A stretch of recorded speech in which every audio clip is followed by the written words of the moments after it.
네, 시청자 여러분 안녕하십니까? 성공 마감 전략 2부 들어왔습니다. 진행의 김수정입니다. 오늘 오후장의 강한 분위기가 조금은 소강 상태로 접어드는 걸까요? 일단 양시장은 또 온도차를 나타내고 있습니다. 코스피 지수 2,500선 약간 아슬아슬한 상황이고요. 코스닥 지수는 하락으로 전환이 됐습니다. 수급 상황 한번 체크해 보도록 할게요. 여전히 외국인과 기관 쪽에서는 거래소에서 사들이고 있습니다. 그리고 코스닥 쪽에서도 체크해 보시면 외국인과 기관 사고 있습니다. 하지만 분명히 종목별로 주가에 뭔가 변동이 있다라고 볼 수 있겠죠. 그 부분에 대해서는 다음 코너 통해서 자세하게 한번 진단해 보도록 하겠습니다.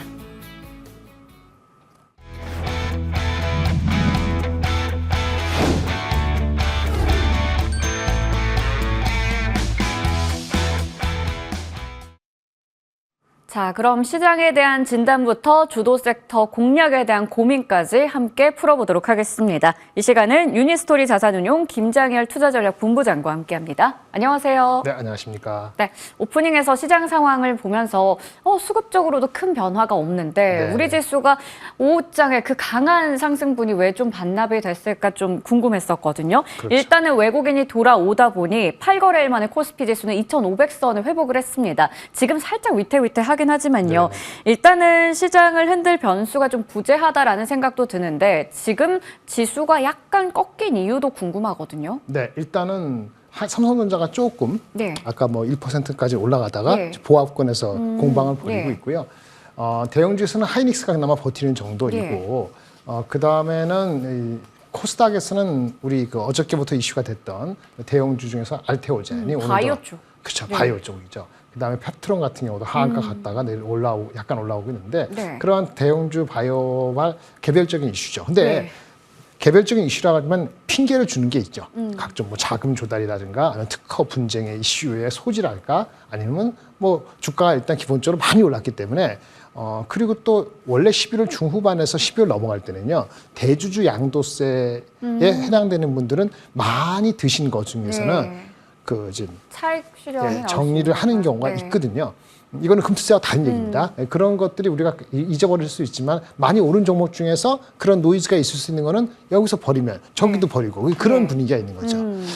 그렇다고 해서 애널리스트라든지 그 전문가들이 얘기할 때 그런 이슈가 완전히 말도 안 되는 거라고까지 얘기할 정도는 아니고 뭔가 악유가 될 수 있는 소지는 있어 보인다. 그러니까 두려움이 앞서는 거예요. 그래서 근래 보기 어려운 뭐 10% 20%씩 하락하다 보니까는 주가 많이 영향을 받는 거고요.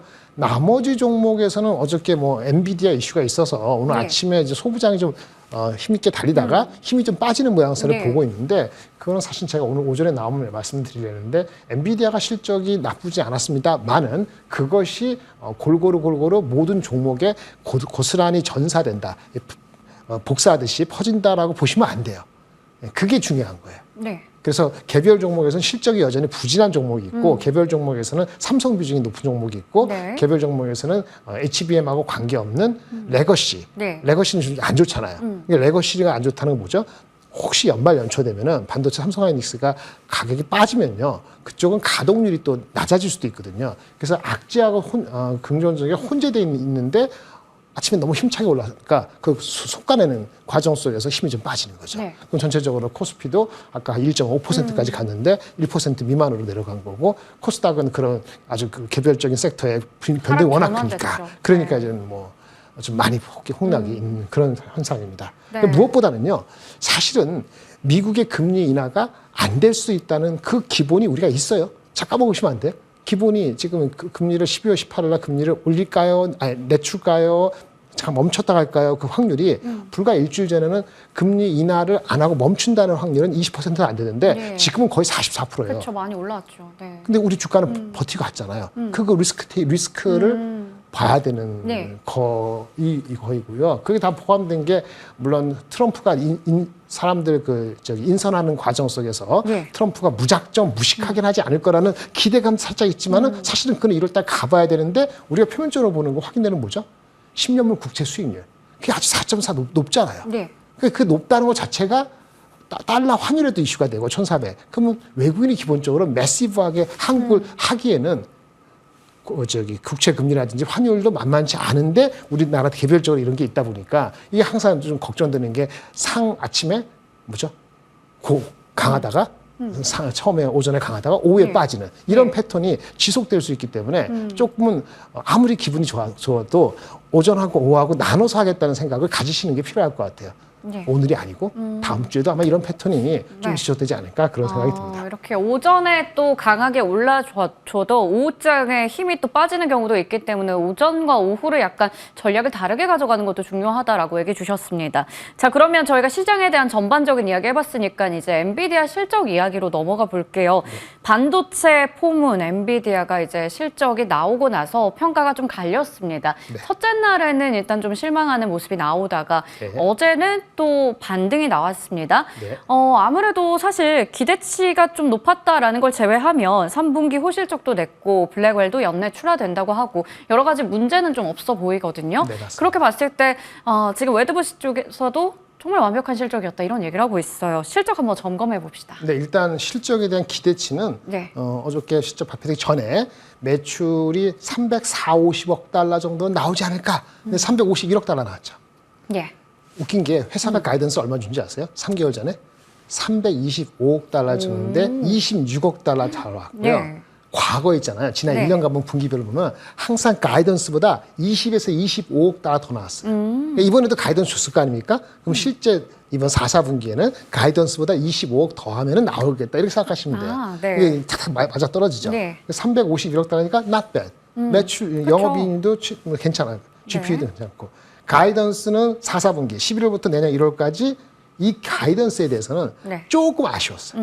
370에서 380억 정도를 보통 예상하고 있었고 일부에서 아주 좋게 보는 사람들은 한 400억 불 봤어요. 근데 375가 나오니까 중간인데 이렇게 하면서 GPM 마진이 좀 내려간다. 왜 GPM이 내려가느냐 마진이 블랙웰이 잘하면 좋은데 초반에 수율도 있으니까 그게 마진을 오히려 단기적으로는 낮춘다. 내년까지 초반까지 그러다 보니까 GPM 낮아져? 그럼 피크아웃인가? 왜 380억, 400억, 37억 너무 보수한 거 아니야? 생각되는 거죠. 근데 아까 말씀드렸잖아요. 가이던스보다 항상 20억 더 잘 나왔다고. 그럼 375에다 25 더하면 얼마야? 375에다 25 더하면 400이죠. 그러니까 실질적으로는 400억 달러 정도 가능성이 있는 거고 400억 달러 나오면 351억 달러에서 400억 달러니까 그 한 50억 달러 정도의 블랙웰 중심으로 에딩이 된다는 거면은 전반적으로는 인라인입니다. 그리고 며칠 전에 있었던 서버 블랙웰을 슈퍼칩을 장착한 서버 렉에서 과열, 오버히팅 된다는 문제도 문제 없다고 밝혔기 때문에 실적도 가이던스도 뭐 이슈도 특별한 게 없기 때문에 나쁘지 않다 여기까지입니다. 나쁘지 않다. 나쁘지 기대가 다만 좀 높았을 뿐이다. 나쁘지 않으니까 주가가 그 정도죠. 빠질 건 없고 올라가려고 한 거는 뭐죠? 암홀딩스 주식 갖고 있고 뭐 코인 갖고 있다 그래서 그것 때문에 영업이익 말고 밑에서 온다는데 애매하잖아요. 그러니까 그럼 왜 나쁘지 않은데 못 가? 그거는 이게 답입니다. 보실까요? 준비된 거예요. 네, 좋습니다. 그렇다면요. 엔비디아를 갖고 있는 사람들 입장에서는 PER이 높아요. 이미 높아졌다. 주가 많이 올라서 PER이 내년도 1월까지, 올해 2월부터 내년도 1월까지가 회기년도 25년도의 실적인데 이미 실적 3분기 나왔고 4분기 가이던스를 대충 하면은 약간의 차는 있습니다만 대충 700억 달러 정도의 순이익이 나오기 때문에 지금 시가총액이 3조 한 5, 6천이니까 PER이 50배가 조금 넘었어요. 싸요, 안 싸요? 라고 했을 때 좀 헷갈리죠.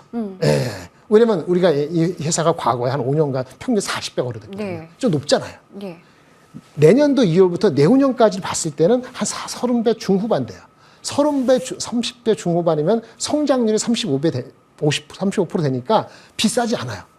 매력적일 수도 있어요. 근데 문제는 이 회사가 앞으로도 한 몇 년간도 30-40% 성장한다고 확신이 있어야 되는데 너무 많이 달렸기 때문에 좀 쉬어가자는 심리가 이렇게 부딪히다 보니까 주가가 바로는 못 가는 그런 형국이 된 거죠.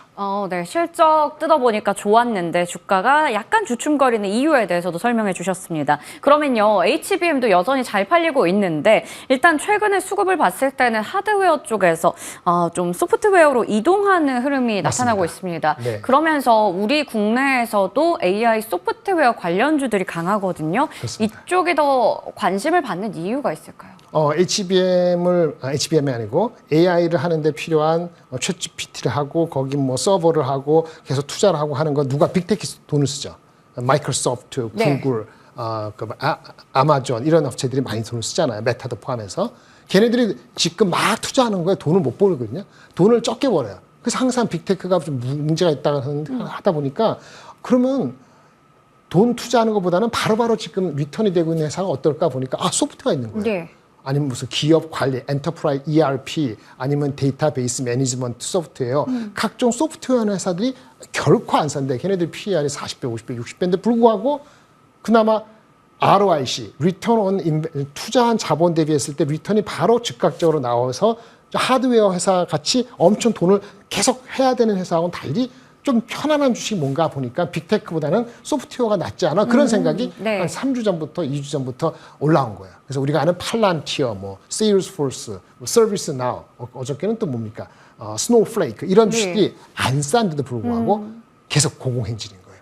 그 얘기는 뭐냐면 엔비디아도 하드웨어는 사실은 아닌데 소프트웨어적인 측면이 같지만은 반도체를 설계하는 회사니까 앞에 있는 빅테크들이 투자하는 거에 연계돼 있거든요. 근데 많이 올라갔잖아요. PE 50배니까 그거보다는 좀 편한 주식이 뭐냐 하는 보니까 소프트웨어 주식으로 관심이 갔다고 보는 거고 네. 한국도 이런 비슷한 것들이 많이 있어요. 뭐 네. 한글과 컴퓨터도 있고 더전 비전도 있고 더 그렇죠. 작은 주식들이 있는데 예. 그런 주가들도 한국의 평균 8배, 10배보다는 엄청 비싼 축에 속한다고 하지만은 안정적으로 넘버가 편안하다는 측면에서는 아마 투자가들의 관심이 생길 것 같습니다. 네.